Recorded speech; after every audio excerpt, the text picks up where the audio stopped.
अगर आपके मन में भी किसी के प्रति अश्लील विचार आते हैं तो महात्मा बुद्ध की इस कहानी को पूरा सुनें। और अगर आप भी अपने जीवन में और अपने मन के अश्लील विचारों के ऊपर कोई प्रतिबंध लगाना चाहते हैं, उन्हें अपने जीवन से और अपने मन से खत्म करना चाहते हैं, तो इस कहानी को जरूर पूरा सुनें। एक बार महात्मा बुद्ध का एक शिष्य था जो महात्मा बुद्ध के हर एक विचार के ऊपर अमलता पाता और उसे अपने जीवन में अपना कर उसे अपने वर्तमान समय में उसके ऊपर कार्य करता।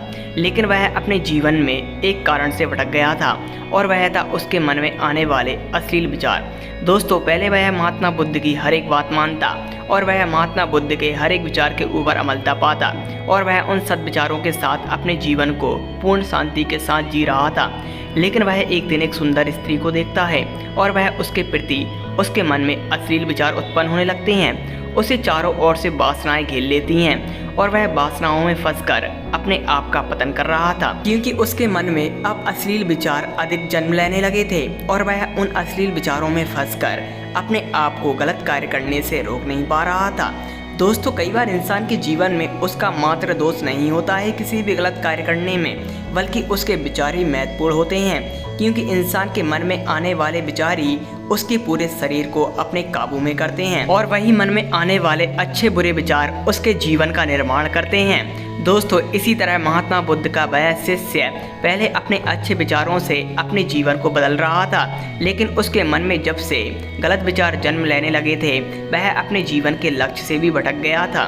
फिर वह एक दिन अपने मन के बुरे विचारों से परेशान होकर महात्मा बुद्ध के पास जाता है और वह महात्मा बुद्ध से जाकर अपने मन में आने वाले बुरे विचारों के प्रति उनसे सवाल करता है और वह महात्मा बुद्ध से पूछता है कि हे गुरुवर, मेरे मन में अश्लील विचार क्यों आने लगे हैं। महात्मा बुद्ध अपने शिष्य से कहते हैं कि तुम्हारे मन में अश्लील विचारों का आना किसी से घृणा करने का प्रतीक है, क्योंकि तुमने अपने मन में किसी के प्रति घृणा पाल ली है और उसी घृणा से उत्पन्न हुए हैं तुम्हारे मन में यह अश्लील विचार जो तुम्हारा बार बार पतन कर रहे हैं। अगर तुम चाहते हो कि तुम्हारे मन में यह अश्लील विचार ना आए तो तुम जिसके प्रति भी घृणा करते हो उसके प्रति अपने मन से इस घृणा को मिटा दो। यह अश्लील विचार तुम्हारे मन से अपने आप ही समाप्त हो जाएंगे। महात्मा बुद्ध का शिष्य समझ चुका था कि वह किसी से भी घृणा करता है तो वह अपने मन से अपने गलत विचारों का त्याग नहीं कर पाएगा।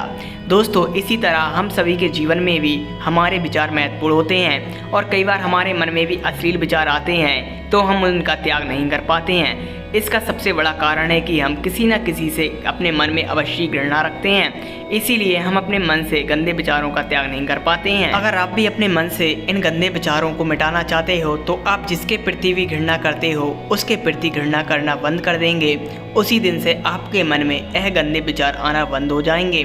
दोस्तों, अगर आप भी अपने जीवन में कोई लक्ष्य लेकर चल रहे हैं और अपने जीवन में महान सफलता पाना चाहते हैं तो अपने आप को अपने बस में रखें और अपने जीवन के लक्ष्य पर अपने सद्विचारों के साथ कार्य करके महान सफलता पाएं। दोस्तों।